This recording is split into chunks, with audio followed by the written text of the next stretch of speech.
Namaku Rian. Aku masuk pondok bukan karena keinginanku sendiri. Semua ini karena orang tuaku. Katanya biar aku jadi anak yang soleh, biar hidupku penuh dengan berkah. Tapi jujur saja, aku gak suka. Aku gak pernah berkeinginan tinggal di pondok. Aku cuma ingin hidupku bebas dan ingin hidupku enak. Lalu kenapa aku harus duduk di sini? Kenapa harus menghafal kitab-kitab yang tebal yang isinya hukum halal dan haram dan doa-doa? Apakah semua itu bikin aku sukses di dunia? Menurutku, ilmu agama tidak menjadikan apa-apa. Tidak bisa bikin orang kaya, tidak bisa bikin orang terkenal. Terkadang aku berpikir, apakah aku harus tetap bertahan di sini atau kabur saja dari rumahku? Tetapi itu semua membuat aku berubah. Inilah ceritaku. Duduk Pak, duduk. Ini anak Bapak yang mau dititipkan di pondok Pak. Ya Pak, ini anak saya satu-satunya agar dia menjadi orang sukses dan bisa bahagiain orang tuanya Pak. Amin Pak, baik. Semoga anak Bapak betah di sini Pak. Amin, amin. Dan Bapak yang di rumah jangan lupa selalu mendoakan anak Bapak supaya dimudahkan untuk menuntut ilmu Amin, dan Pak. ilmunya bermanfaat. Amin. Saya nitip anak saya Pak Ustadz. Baik Pak. Nak, betah-betah ya di sini. Iya Pak, doain aku juga ya di rumah. Ya udah Pak Ustadz, saya masih banyak urusan. Saya pamit dulu ya. Baik Pak. Ya Pak Ustadz, sekali lagi saya izin pamit ya. Iya Pak, hati-hati Pak. Titip anak saya ya. Baik Pak. Nak, jangan nakal-nakal ya di sini. Iya Pak. Ikuti apa kata Ustadz. Iya Pak. Ya udah Nak, kamu betah-betah ya di sini. Iya Pak. Bapak selalu tunggu kamu sukses dunia akhirat nanti. Iya Pak. Bapak selalu doakan kamu untuk yang terbaik. Iya Pak. Ya Pak Ustadz, titip doa saya ya. Saya pamit.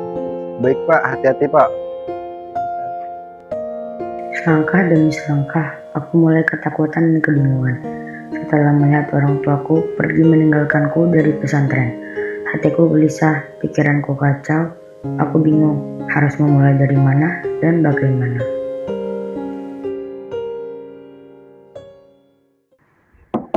Assalamualaikum.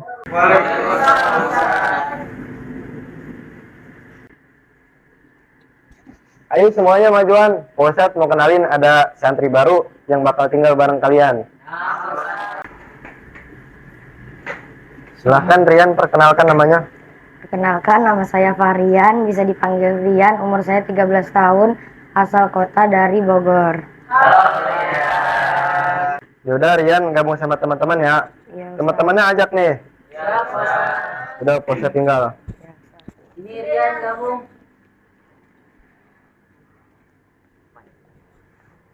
Rian dari Bogor mananya? Bogor Parung. Oh, Parung. Kecil. Oh iya, tadi Rian dibawain makanan sama orang tua Rian. Wah, Kita buka bareng-bareng yuk. Makasih ya, Rian. Ya. Makasih ya, Rian. Ya. Makasih ya, Rian. Waduh, bel lagi. Ayo buru kita rapi-rapi sholat asar. Takutnya kita kena hukuman. Ayo, ayo, ayo.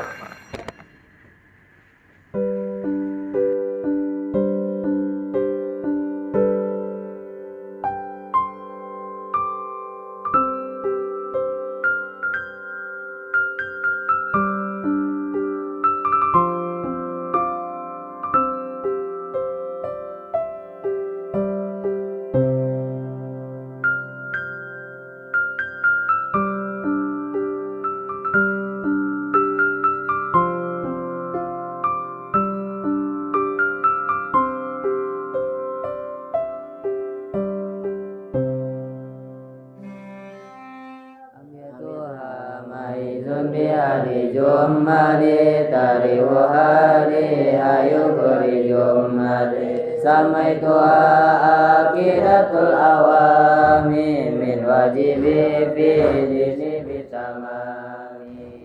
Jadi Rian, Aqidatul Awam itu dibacanya setelah pembacaan surat pilihan seperti Al-Waqiah, itu sudah asar. Udah paham kan? Ya, baik Ustaz. Baik anak-anak, habis ini habis piket kita mandi. Nanti sudah mandi kita taklim lagi ya. Baik Ustaz. Ya sudah, silahkan. Allah وارحمنا بالقرآن واجعله لنا إماما ونورا وهدى ورحمة. Bang, Iya Rian, aneh bingung. bingung kenapa? Kenapa ya kita harus mondok? Padahal di luar lebih seru. Bisa makan enak, bisa tidur nyenyak, bisa jalan-jalan lagi. Udah, ntar ente juga tahu jawabannya. Ya udah nih, tolong bantu aneh nyerokin dulu ya. Iya bang.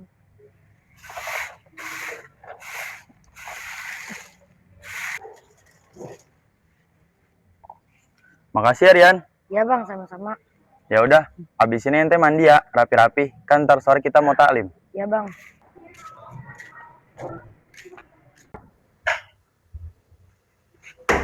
Ada dulu. Sabar ya Rian, di pondok emang kayak gini. Iya juga.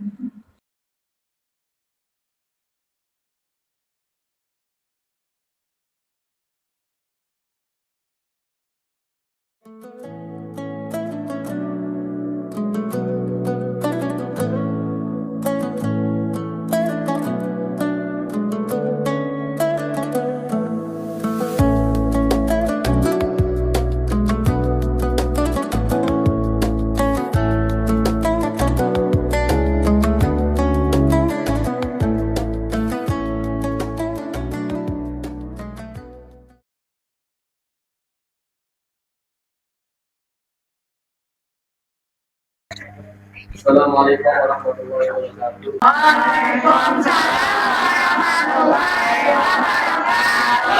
Ya baik, hari ini kita ngaji Quran ya.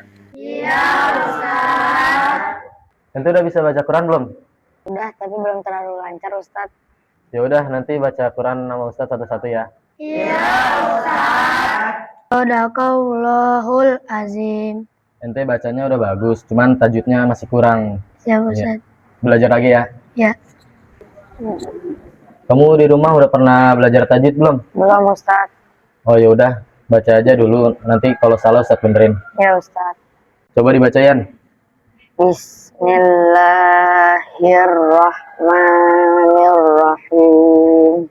Alhamdulillahi rabbil alamin. Rian, ini haknya kecil bukan besar. Jadi dibacanya alham bukan alham. Ya. Ya Ustadz. Ghairil maghdubi alaihim waladdallin. Sadaqallahul azim. Dipelajarin lagi ya tajwidnya Rian, soalnya masih banyak kurangnya. Ya Pak Ustadz.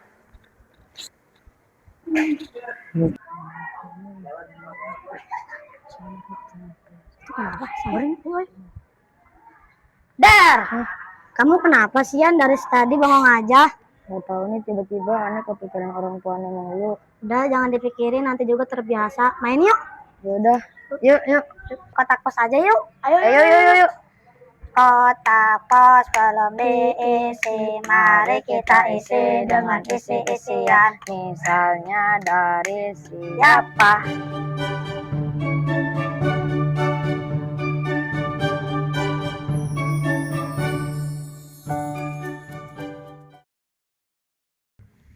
Iya, saya maunya kelas 7 ya.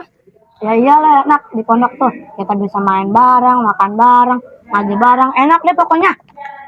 Nah betul tuh Yan, aneh aja di pondok betah, buktinya badanannya sampai gemuk nih. Gimana nggak mau gemuk, makanan orang aja yang saya ambilin mulu. Ah kentung.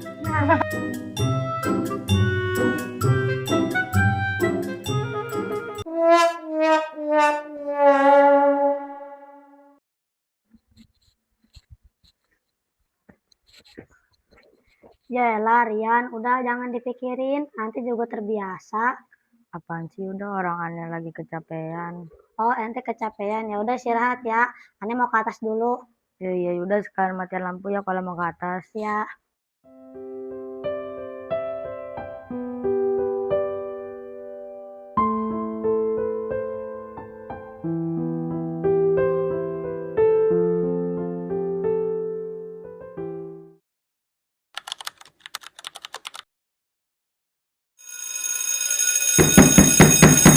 Banin, kum, tahajud.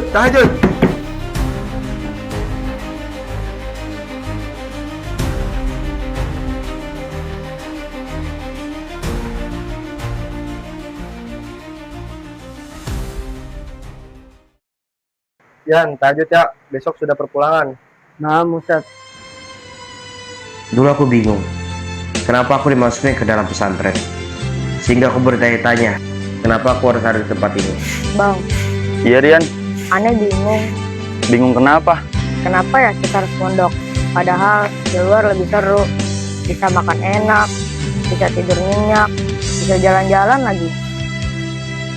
Udah, ntar ente juga tahu jawabannya. Ya udah nih, tolong bantuan nih, nyerokin dulu ya. Iya, Bang. Sekarang aku sudah menemukan jawabannya. Setelah aku lulus dari tempat ini, kita tidak hanya belajar membaca kitab, tapi juga belajar memahami arti hidup yang sesungguhnya.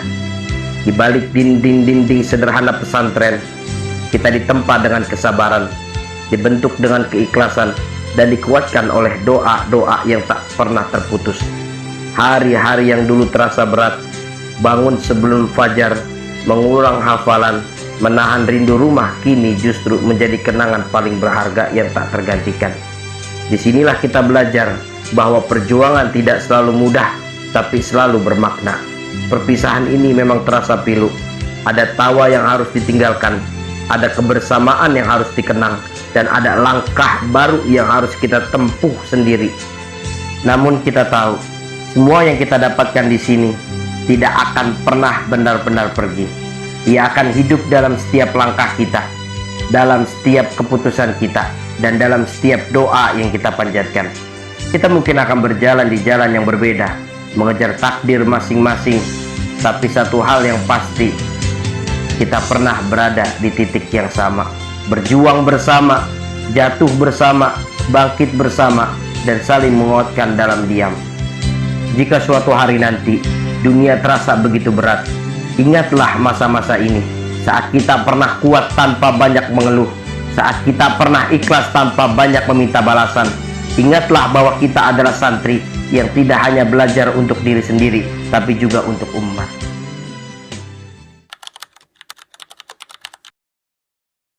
Hikmat nomor satu juga, adab nomor satu, ya, baik perkataan, sikap, perbuatan, tutur kata, sopan santun, itu adab nomor satu. Ya, nggak boleh ngelawan sama yang tua, harus nurut, jadi santri harus manut, ya, dibangunin sholat jangan ngamuk. Kalian harus betah. Nih, Abi kasih tahu. Istimewanya anak-anak seusia kalian adalah pilihan Allah. Disayang Allah, disayang Rasulullah. Kenapa sih harus kalian? Emang udah hakikatnya Allah tunjuk kalian. Nah, padahal seusia kalian di RT kalian banyak bocah. Lalu kenapa kalian yang ditunjuk? Apakah kalian itu dibuang oleh orang tua? Enggak. Justru demi Allah. Nah, dikatakan santri anaknya yang dipondokin, orang tua pondokin anak, itu anak spesial. Nggak ada cerita anak yang mondok anak bandel, bohong. Nggak ada cerita anak yang mondok anak yang susah, tidak. Enggak, justru anak yang dipondokin adalah anak yang paling disayang oleh bapak dan emaknya.